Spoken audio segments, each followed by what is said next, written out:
All right, so coming from Uruguay, our next speaker is a senior mobile engineer at Bitso. He's been rocking the mobile engineering world for over 10 years, turning apps into absolute powerhouses.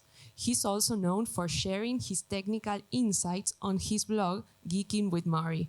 Let's welcome Mauricio Chirino.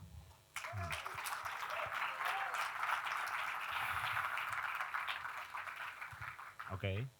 Hello, hello. Can you hear me well? Okay. Hi, folks. Good morning. As you heard, my name is Mauricio Chirino. I'm extremely honored to be here on stage. Well, let's get this started since, yeah, we're a bit of ahead of time. I will be talking a bit about how habits can help us in our day-to-day coding workflow. So let's think a bit on. Let me start by a disclaimer. As many of you in the audience knows, this title is a clear sign to the best-selling book from James Clear. However, James Clear knows nothing about me. He doesn't even know I exist. All I needed was a catchy title. And the reason is because habits is like a great way of organizing my train of thoughts regarding this subject. Turns out, pretty much everything we do are habits. So, and whenever we want to optimize in something, it might worth paying attention to our habits, and we might find some low-hanging fruits in there. So, uh, none of what I'm about to present to you is a silver bullet. It's just the stuff that I found useful during my career. I hope that you found those useful for you as well. Please feel free to share a pick, whichever makes the most sense to you. So, a bit of history and background. Uh, what led me to this whole rabbit hole of habits? So, I need to share a bit of a story of a job that I had in 2019. Back then, I worked in a company, a delivery company. It's a bit big over here in the south. And my process in that in that time of my life was writing a bit of code, uh, giving the code to the new feature or the bug, whatever, to QA. QA tested. They give me the thumbs up or the thumbs down, however things were going. If things were fine, okay, Mauri, you can merge your stuff, merge it. After it was merged, okay, now let's see that you didn't break anything with the rest of the team. QA test it again, and they repeat the whole cycle again. Now, things got interesting around March 2020, and there are uh, old colleagues of mine here in the crowd that are not gonna let me lie. Back then, upper management they said, okay, there are no more QAs in the organization now, and we were okay. So if there are no more QAs, how do we guarantee quality now? Oh yeah, it's up to the engineers. So no more QAs doesn't mean that you will be shipping slower. Not at all. No, it doesn't mean that you will be shipping crap. No, not by any means. So, okay, how do I keep shipping the same amount of code, keeping the same quality, and not, not aging prematurely? That was the question back then. So you all know the famous meme, coding is stressful, and this was me back then. Now, it's time to talk about habits. So, what? What is an habit? An habit is nothing more than a collection of unconscious behaviors that we do every day. Most of us have dozens, if not hundreds, of daily habits. We feel hungry. We say, okay, we need to go to make some food. We start eating, and we get satisfied. There you go. You have a bit of cues, process, and reward in that scenario. And one of the quotes that I love about the book was this: unless we make things conscious in our day to day, we are just gonna think, oh yeah, this is how things are, and we just will call it fate.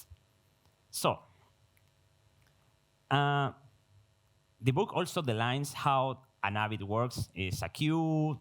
Whenever we get some like a trigger for something, now there's a craving. There's the craving triggers a response, and the response, the idea of the response, is the behavior that will follow the reward, and there's your loop. Now, they James in the book talk about these four laws to make ourselves okay. Figure which habits you don't like and see how you can improve it. Now, please raise your hand, all of you in the audience who have ever been in a meeting that you think, okay, this could have very well be a good written email instead of a meeting. Let's see, show some hands. Yeah, it's pretty much what I expected. Uh, okay, I'm not trying to get management off the hook here, but there's a reason why these things happen. It is most of the time they see, okay, this is the way that we see we can align requirements, we can align the vision of what we intend to do. But funny thing, and I think it was Josh who talked about it before. Did you know that documentation can really, really help in all of this, especially on async environments such as remote work? So let's see this with a low-level concept of, well, low level of documentation. Start by making obvious something that you are doing unconsciously. You say, okay, this is something that I normally do, but this can be improved.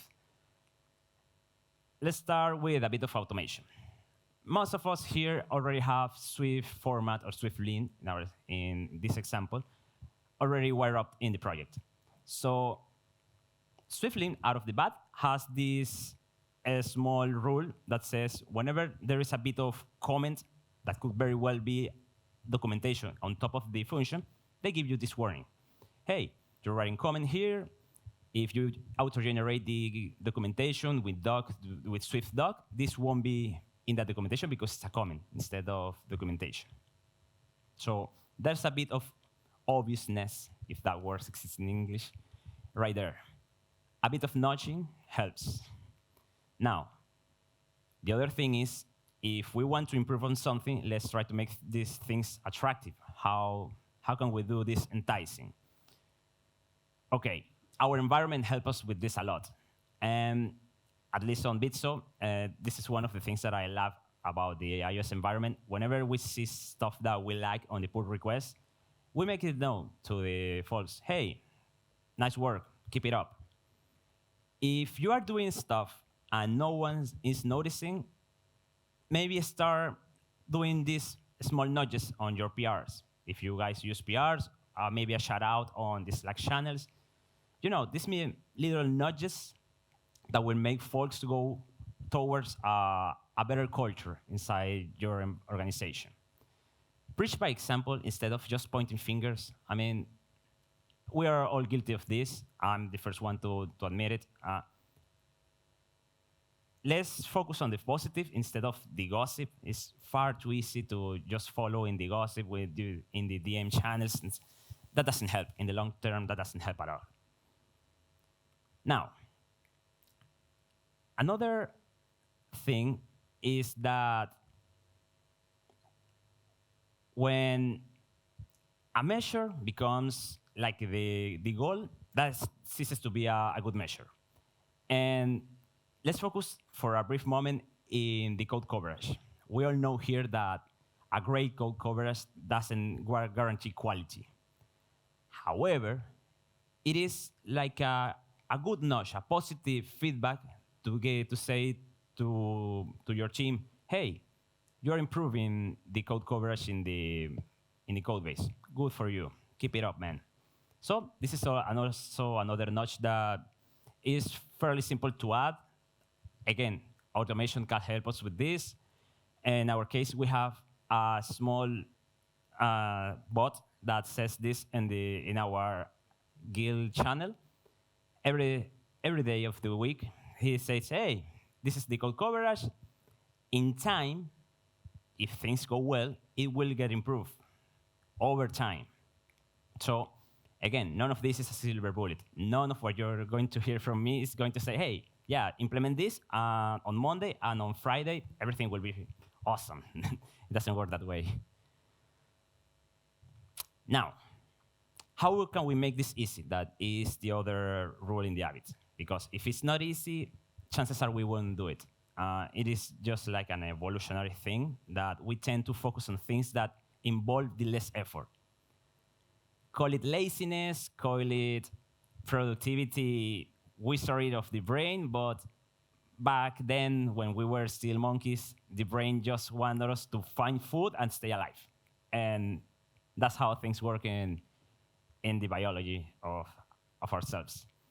So, again, one of the things, and I have to thank one of the folks that helped me with this in Bitso, is that we can have a small shortcut that can give us a hand with the heavy lifting with the documentation. And I will probably be sharing this in a blog post or something with the detailed steps because it's impossible to see it right now. But what I can do is share you a small demo of how this works once it's enabled. So all we have to do is, oh, what happened?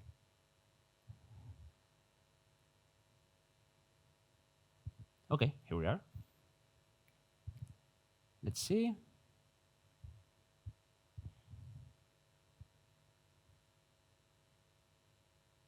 Okay.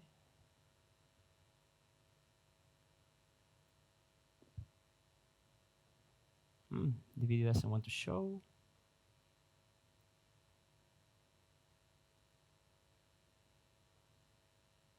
Yeah, there you go. You just highlight the code, and AI can produce this output for us. With this, we have to apply critical thinking. Remember, AI is like this big motivator intern that you have next to you. It just will throw you whatever it thinks that you want. So if like me, maybe the hardest part is to get started.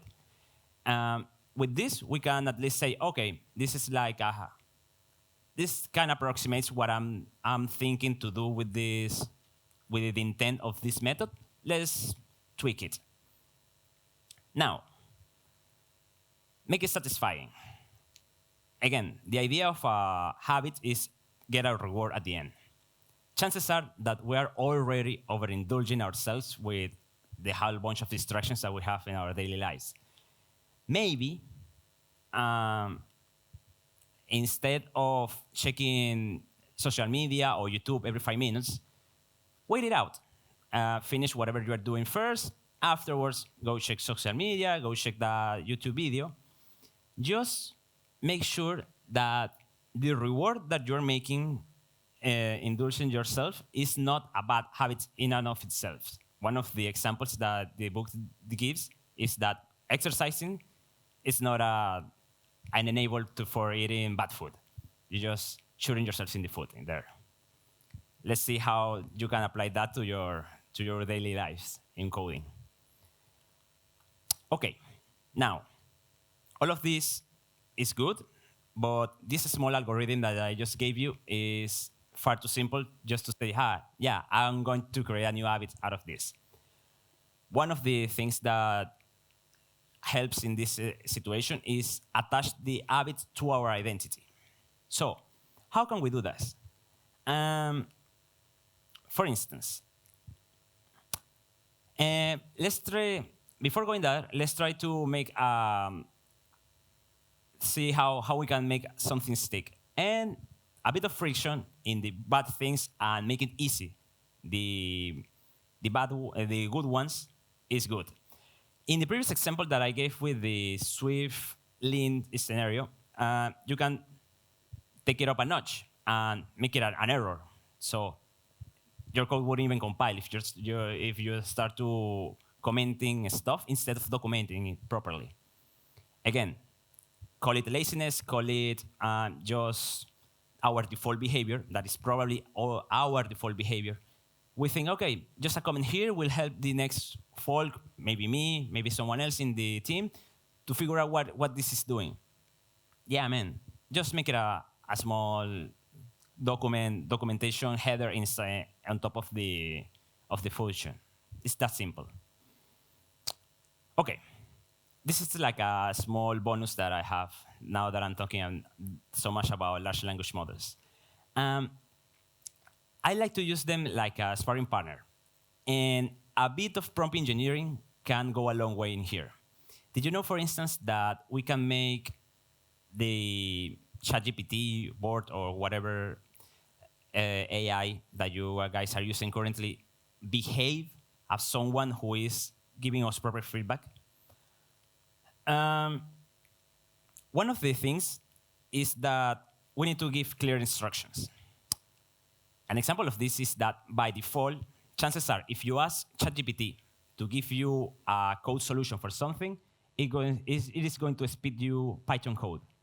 If you're writing Python, that's good, that's your default. But in our scenario, we need to say, hey, please provide a solution for this in Swift.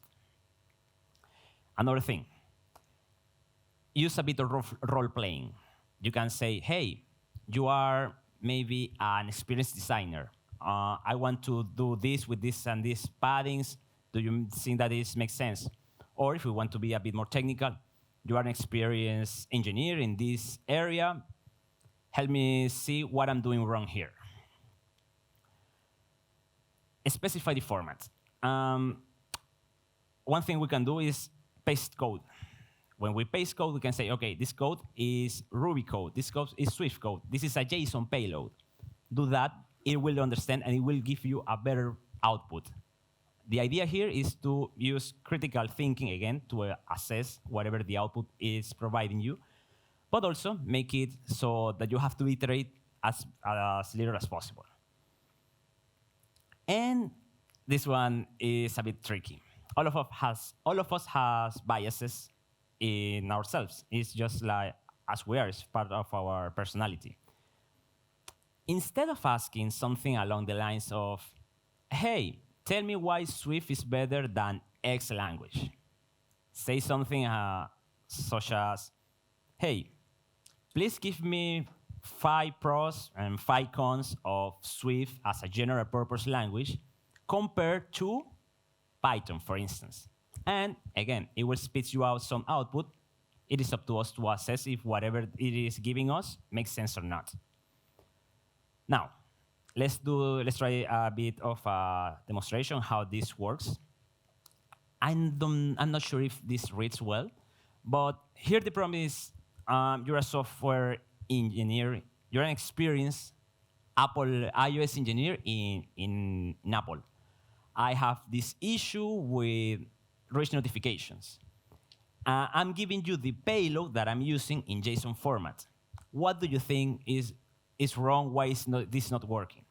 With that prompt, chat gives me this long, elaborated answer. Say, yeah, sure. As an Apple engineer, I see that your payload is doing a couple of things that are not standard. So maybe one of the things that could be messing with your expecting scenario are this. And afterwards, it gave me a list of reasons why this could be the case that it wasn't working. Okay, now, how can we make a bad habit harder? Okay, now this is the part where I was getting at. We can make this taking up, don't rely just on willpower. Again, I said earlier about overindulgence. Chances are that all of us here are a bit addicted to the internet. One thing that I don't rely on myself is my willpower, so that's why I automated away. I use this small browser extension. It's a blocker. So whenever I'm trying to do something during working hours, I try to go to a social media and automatically it's blocked. This is one of those things that you automated one time and it runs in the background forever, and whenever you turn up your machine, it's already running. Now, speaking of new habits and how to make them stick, habits should be attached to our identities. Why is that? Our identities is the core thing why we do stuff. It doesn't matter if how you do it or what you do. It's why you do things. And I know that this sounds a bit as self-help crap, but I promise that there is an end goal here.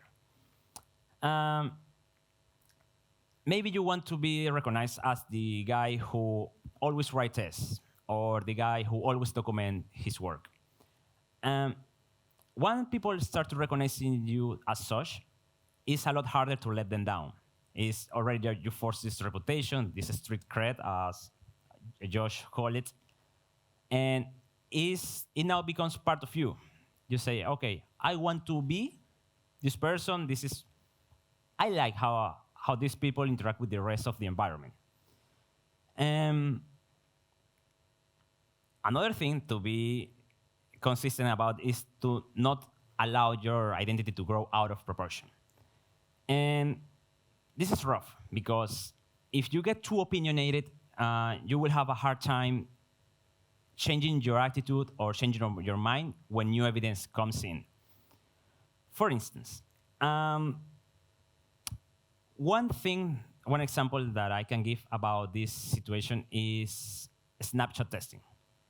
If you ask me a few years ago about snapshot tests, oh, for I have to maybe give a bit of context first. Snapshot test is this small set of tests that just take a snapshot of your UI, saves them on your repository, and they will be testing over and over again to see that nothing changes. So far, so good. Back then, when I started to use them in 2019, things were fine. All of us use Intel. Rarely did we change, or there were that many changes between one OS version and the other. Now, if you ask me in 2023, what do I think about snapshot testing, if you should go for them, my response will be now, it depends. It depends. Depends on many situations. Is your team, all of them are using the same set of machines? Or it's a mix of Intel machines or N1 machines? This will give you a bit of differences that are hardly noticeable for the naked eye. It's just some things about shades and stuff. Also, does your designers, does your designer team have access to changing fonts or updating colors automatically for you? This would also generate a lot of false negatives when something is updated. Maybe some shade of a color change a bit, and yeah, you were not informed. Your snapshot anchors already got outdated. This will give you some errors. I know, for instance, talking yesterday with Noah, I don't know where Noah is. I know that the guys from Emerge Tools take care of this in the background. But again, I'm talking about my experience in this scenario, doing things completely in-house. And one final thing that I have to say in this is, man, don't try to win every argument. It's not about being right all the time. And one thing that I noticed about this is an example with an old TV series around the mid-2000s. I don't know how many of you here ever saw Dr. House. But for those of you who didn't, I'm going to give you the small gist of the plot. The series was about this brilliant doctor that was always aware of what were wrong with the patient. He was always right. He always figured out what was going on. The catch was that he was a dick. So he treated his partner poorly, he was rude to everyone, but people simply tolerate him because he was brilliant. Again, this is fiction. In reality, it does not work that way. If any of you have ever worked with this guy who is brilliant but is rough on the edges, how we can call it, we just know that people eventually just push them away. So let's not be assholes, folks. If we want to convey convince our team, our partner, whoever, of maybe do things our way, but we fail to do so, so be it. It's just one argument. Again, the idea here is to preserve the relationships throughout time. So, to summarize, what are the things that had been laid out here? Most of our behavior is automatically unconscious. With these 4 rule of thumbs, we can take a stock of which of one of them can be improved. The feedback loops are keys. Your environment should give you like feedback of if you are doing things right, what you are doing things wrong. Lasting habits, again, are attached to our identity, the why we are doing things. And just remember, these are all small steps. You don't have to make drastic changes from one day to another. It's just the 1% rule. Small increment changes over time will generate new habits and new great impact. And that's it from my side, guys. So thanks for your attention.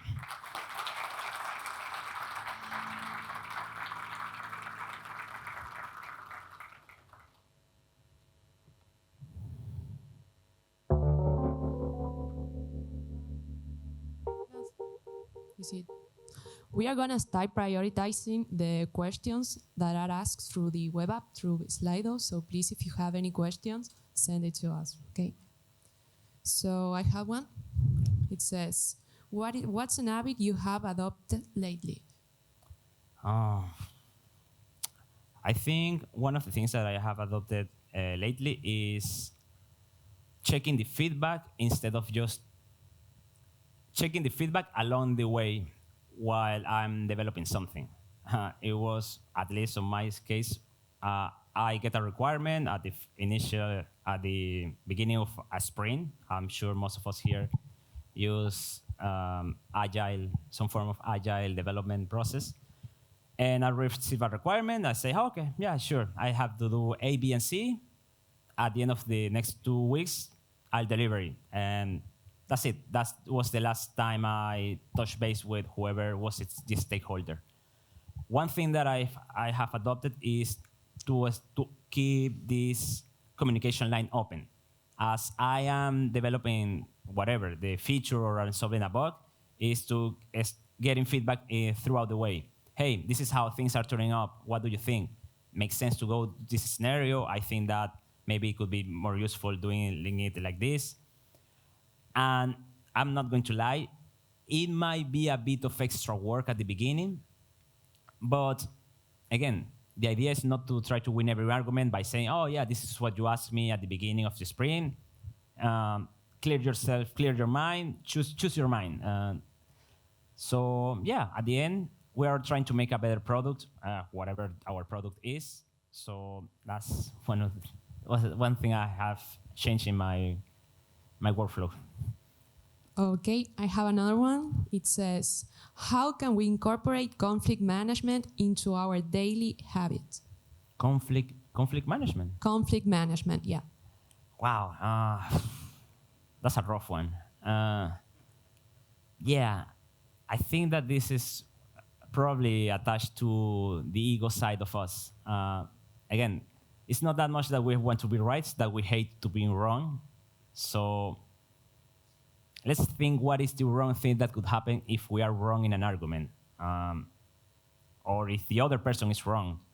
One thing that my manager says always is that try to be empathic, try to see things from their perspective, why the other person in these conflicts is behaving the way they are behaving. Try to reach a middle ground if possible. Okay, thank you. Well, if we don't have any more questions, I think we are ready for the coffee break. Thanks. Thank you so much, Mauricio.